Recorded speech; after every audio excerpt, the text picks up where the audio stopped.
My deepest and most fervent intention and prayer is to be an open and structured channel for unconditional love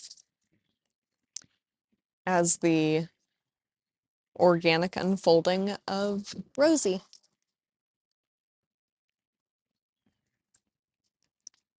This is episode number 2, and as I'm reflecting on episode number 1, I'm feeling called to share for episode 2 on topics of perfectionism and being okay, feeling okay with where we're at, no matter where that is. Learning to be with and to love and appreciate the nuance. And with those ideas, learning to love more fully all of our past and future selves, as well as our present moment self. And I found for me that the practice of learning to love my past selves and my future selves more fully offers me greater peace and love and joy for who I am in the moment.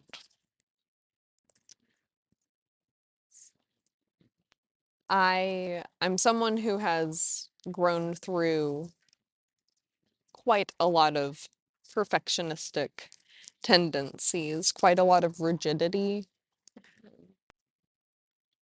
a lot of complying with ideas that I felt compelled to. I felt that I had to be certain ways, that I should be certain ways.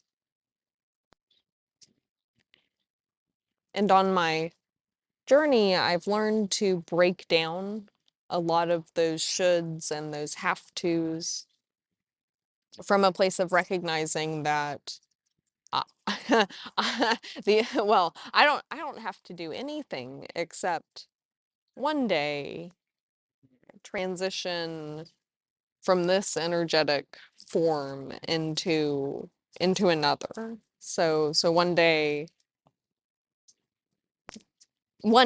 my body will die, will pass, will uh, that energy will be transmuted into some other form.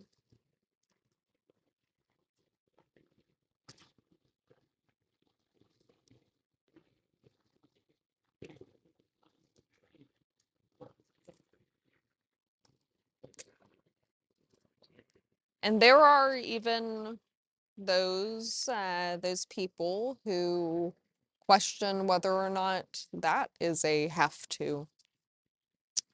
I'm open to the idea that I could live forever, quote unquote, quote unquote. Although I don't know that I would want to. I I have desire to live for some hundreds of years. Longer than that, I imagine it would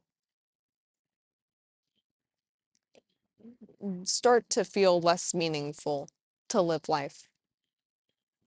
Something that gives infinite value to each moment that we have here as humans is our terminality. That sounds like a good word for that place, although I'm not sure if it's a dictionary word. It may be a rose word.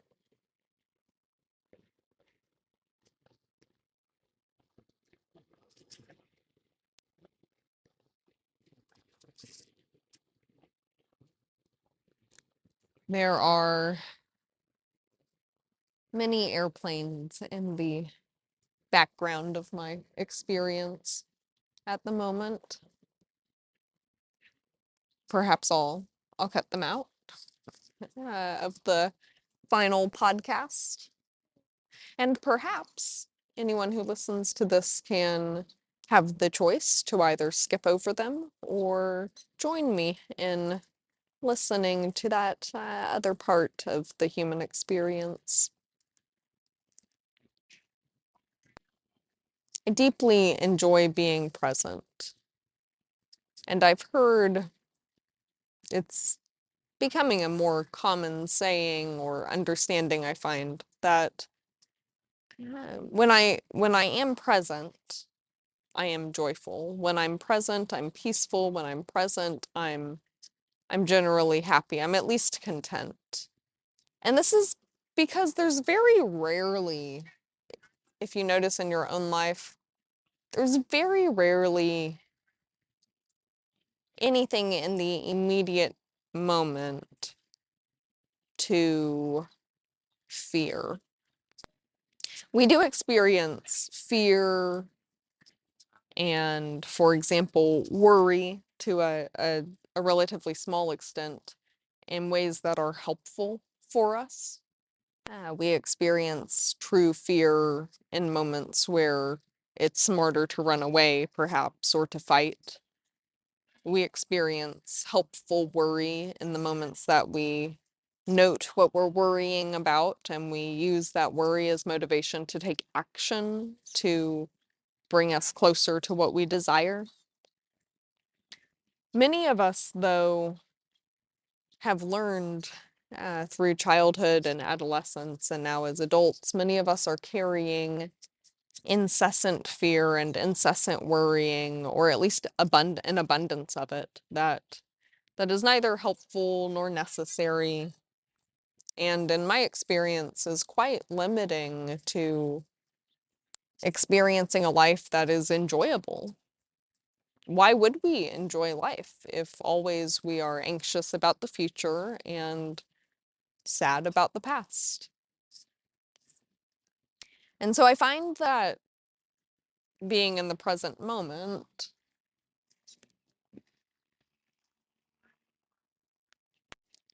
which is a practice of being in my body, feeling grounded, being aware, but not overwhelmed by my sensorial experience.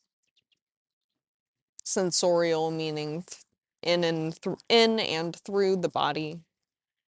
So taste, sight, smell, sound, hearing. I said hearing twice. Taste, sight, smell, sound, and touch, my favorite.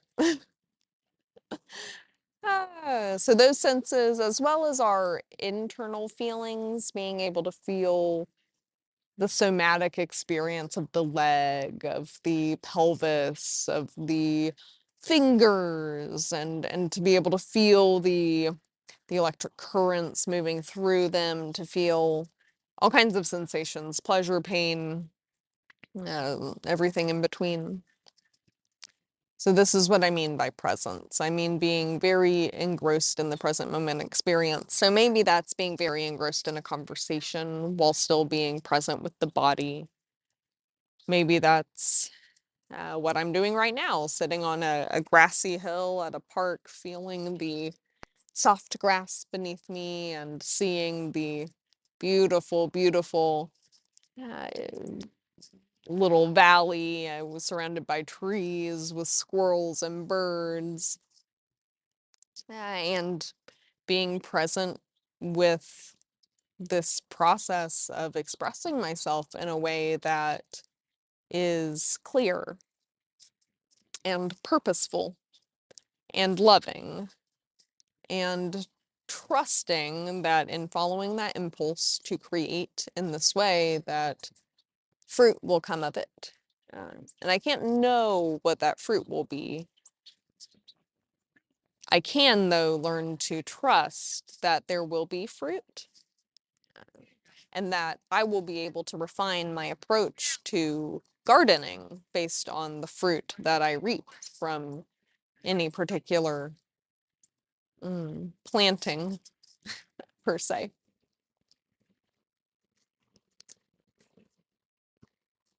Hello, airplane. I find it I find it comical more and more in life. I'm really enjoying laughing and enjoying giving myself permission to laugh, permission to smile, permission to be light. And as someone who can be very in tune with the feelings, the emotional experiences, the sensorial experiences of myself and of other people,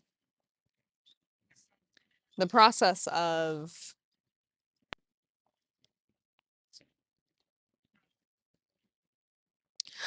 being light has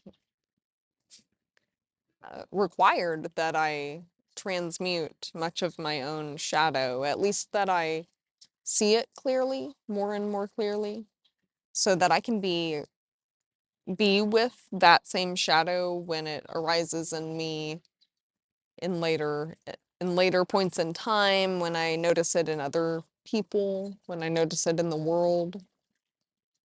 And in being able to notice without reacting, I give myself space to wisely respond,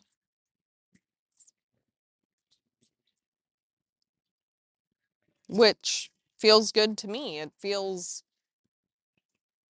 much better to walk away from a conversation having responded wisely, whether that conversation is with myself or another.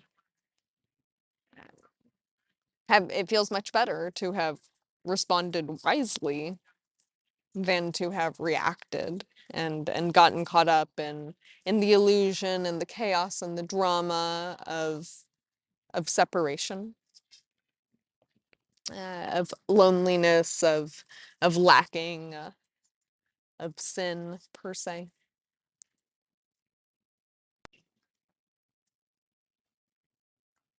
And I found that these practices of being present and responding uh, gradually more and more instead of being reactive.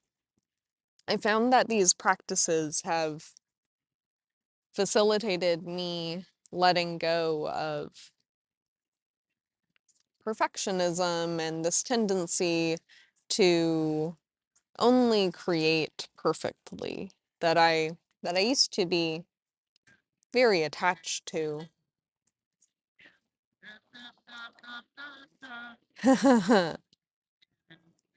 There is a man singing over here. I love that. I love that. And there's a woman rollerblading. Play is so rich. Such a rich experience. If there's like one piece of advice that I wanted to offer to people, just one, it would be play more.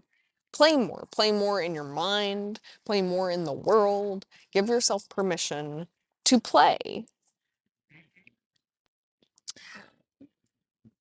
It might it might surprise you how well that facilitates better work ethic and creating more enjoyable work.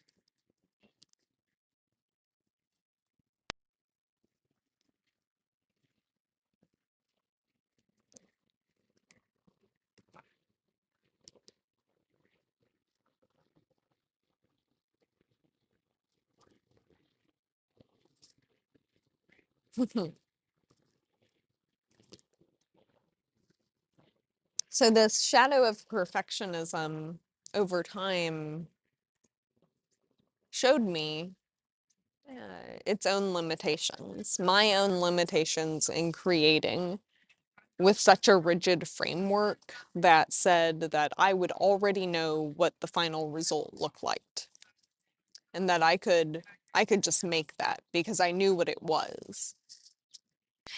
And learning to trust the creative process, creating life, creating relationships, creating work, play, creating anything, creating myself, as something more similar to creating a person. So, so the conception of and bearing of and birthing of a child, which I have not experienced firsthand in this life, is a process of letting go. To the extent of what I've observed and seen and been told, it is very much a process of learning to let go of control, of controlling this thing that one has brought into the world.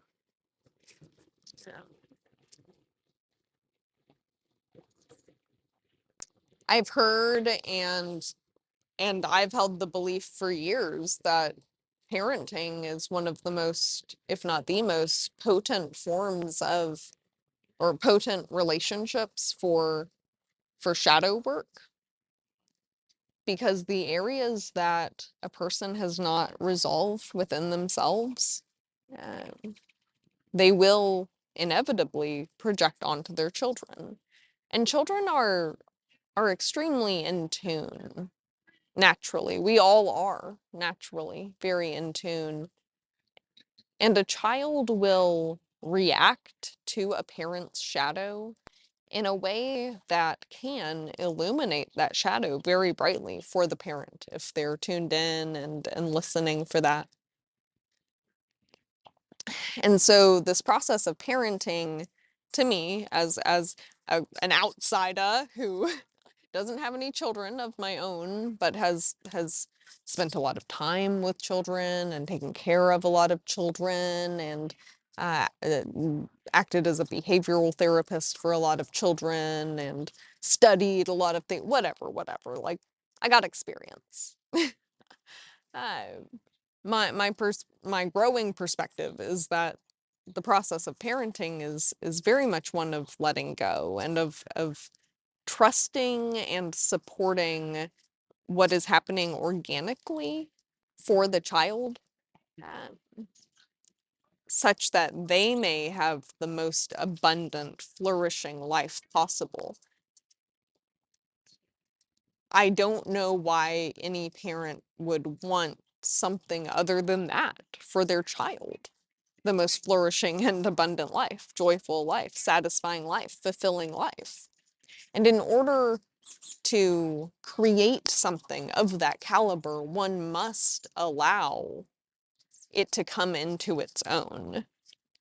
So it's the same, I found it's the same for me with same process as with parenting, but in creating other things. So writing or creating a character when I act, creating in relationships, that there's a space of trusting the organic nature of life to create in a way that is prosperous.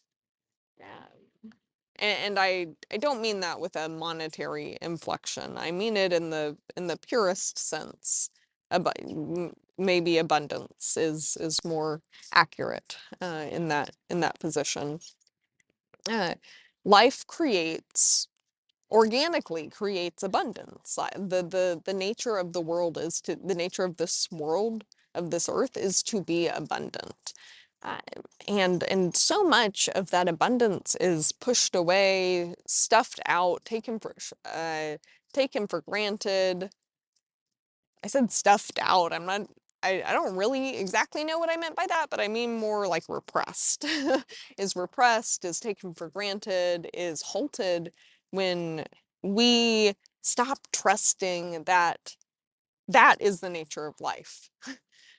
Um, so the past few hundred years, there's been this narrative sown, not sown, I say, but really it's come from different aspects of human evolution, but that have not been corrected as we've continued to evolve, culturally, specifically, especially culturally. A few hundred years ago, this idea that in prehistory, our ancestors were poor, they had short lives, they were savages, they were very combative and conflict oriented, and all the like this very like kind of rugged picture of prehistory that has imprinted on so many of us this idea of innate scarcity and competition um, in our human experience. And I've loved, especially over the past year, especially year and a half, I've loved the process of like stripping this down, uh, rewriting my understanding of history, which looks really different, pulling from a lot of different like alternative perspectives of history, some of which are becoming more mainstream um, that that understand that there is like innate abundance in the world that not um, that we don't per se need to work as much to be satisfied and happy as we do now, and we've created this illusion of scarcity that's actually like created scarcity. Um, and classism and all these things that are actually very different from quote unquote prehistory hunter-gatherer times, foraging times that were the bulk of human experience, that have been the significant uh, bulk of years of the human experience, that were very prosperous, much more leisurely, very abundant resources, minimal conflict. Um, and I've continued to see this blaspheming of people in our past, this rejection of how things were, how it is to be more in touch with nature, more rugged, more like accepting of one's body, one's human body as being an animal that has instincts and can be in touch with nature, with the weather, with oneself, can actually like guide you, like you can guide yourself. Like you actually don't need external authority to tell you what to do if you're in touch with your body because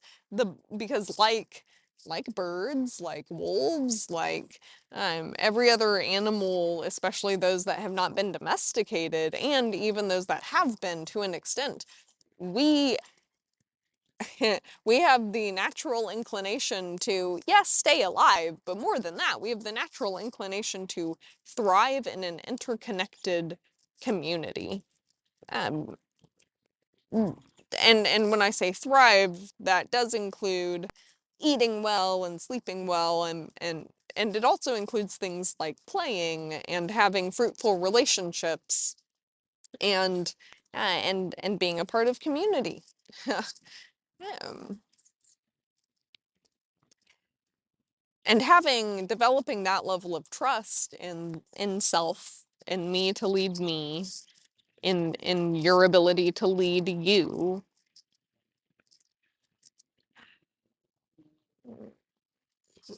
breaks through a lot of the layers that tend to keep us stuck in the past or stuck in the future. If I trust myself to myself, if I trust that I am okay where I'm at, like no matter where I'm at, I'm okay.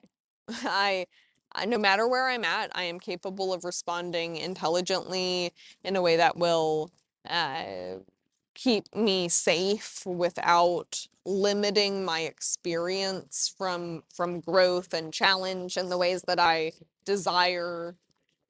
Uh, Building this sense of I can take care of myself well, and yes, are there things that I can do better with help? Totally, absolutely. And who is the person who is asking for help? Because if you don't know yourself, you're going to be asking for all kinds of help that you do not need.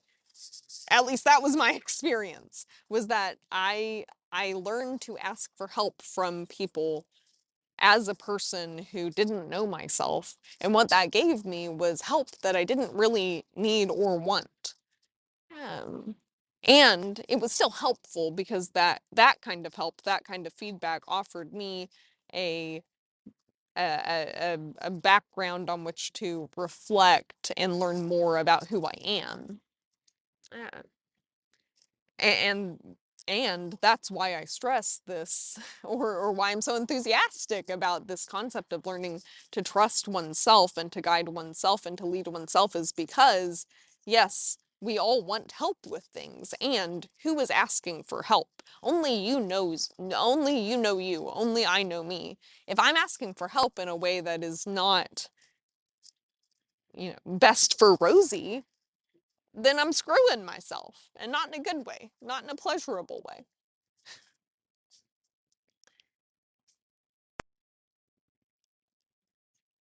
I'm watching a squirrel very slowly creep down this hill. He has a little acorn in his mouth. When was the last time you did that? That you went out and sat in nature and just watched it? I find it to be incredibly cathartic. It helps me understand uh, how dually significant and insignificant I am. And that's a powerful thing.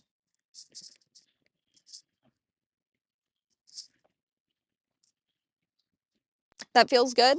I feel like I'm reaching closure on this topic.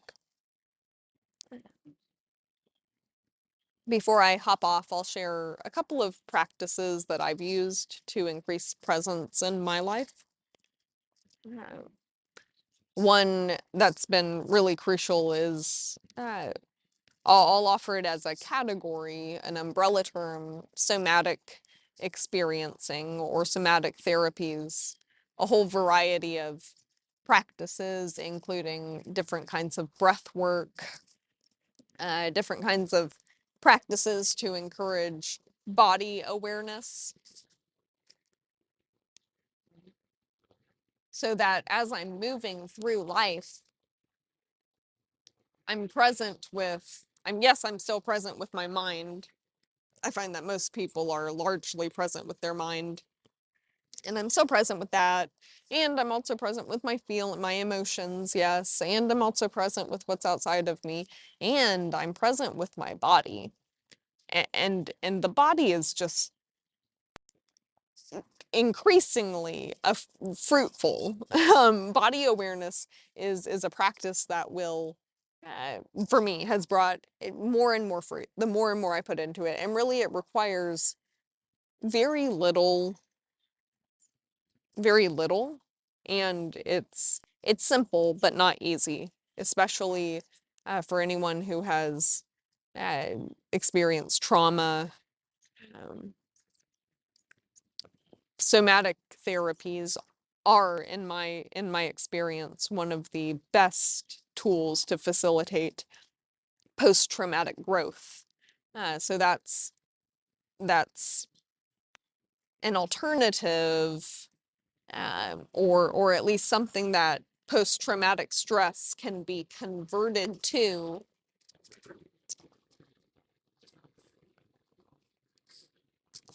that recognizes that we have the potential to grow through very challenging experiences. We have the potential to transmute those challenging experiences in a way that is empowering to us and to those around us.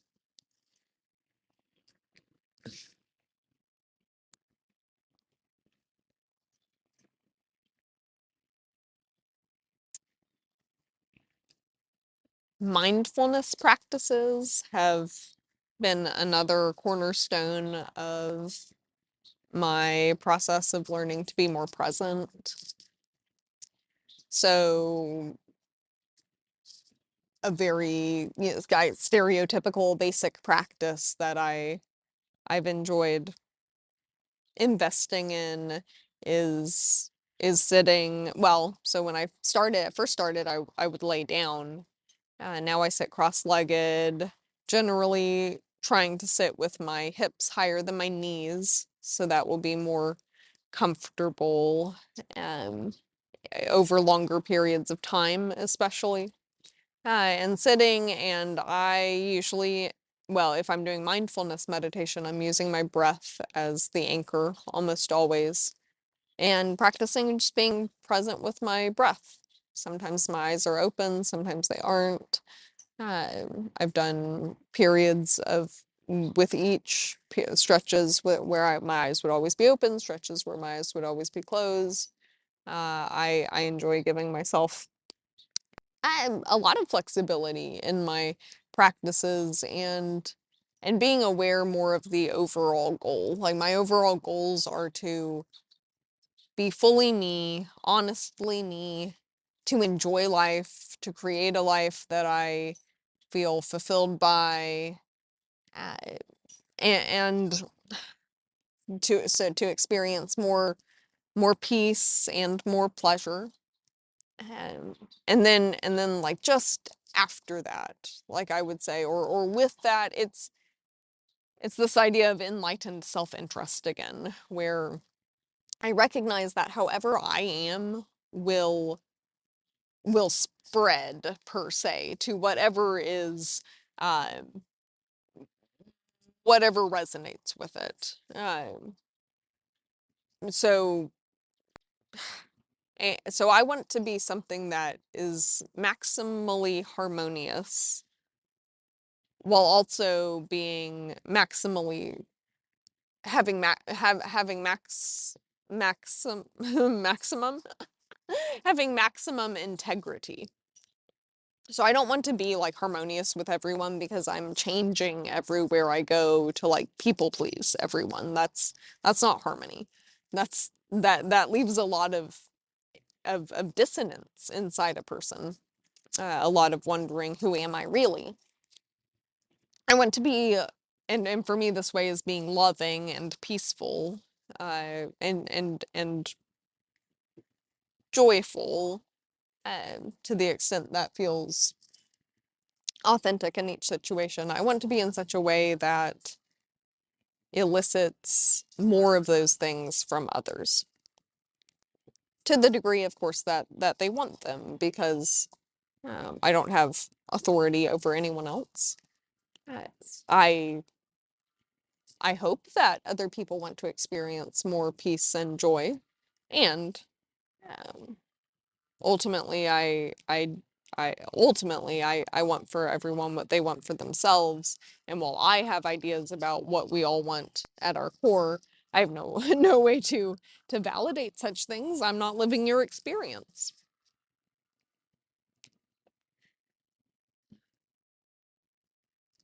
So the process of learning to be present for me has been one of allowing more peace, joy, love, pleasure uh, to be with me, and so that I can be that way in relationship, and so that for those who resonate with that, for those who feel like authenticity in experiencing me in relationship, they're like, yeah, that's real. I want me some of that, like I, you know, I want to be that example of what can be, just like I've seen so many examples of what can be, that inspire me to open up to all that I want to be.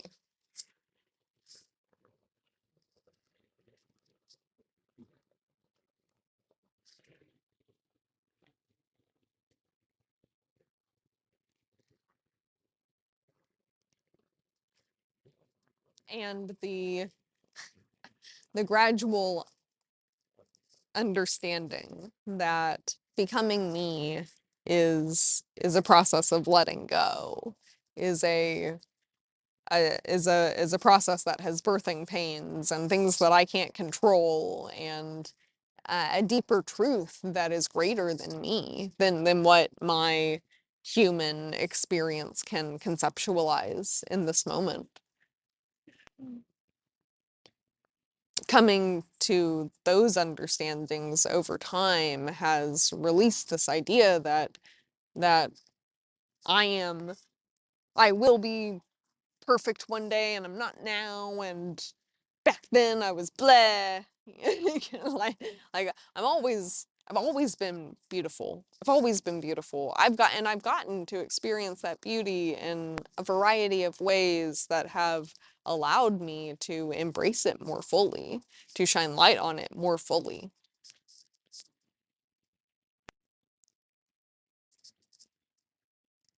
giving me more resources to shed light on others, to be a light for others.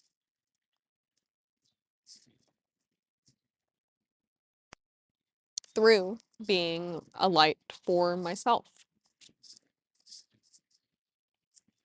So here's to you, and here's to me, and here's to the one self, our collective, that we may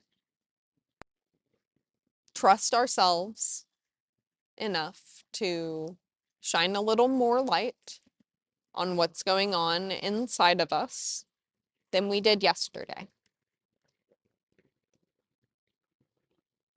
Here's to this airplane, and here's to our ability to amplify our own light, that we may amplify the light of the world.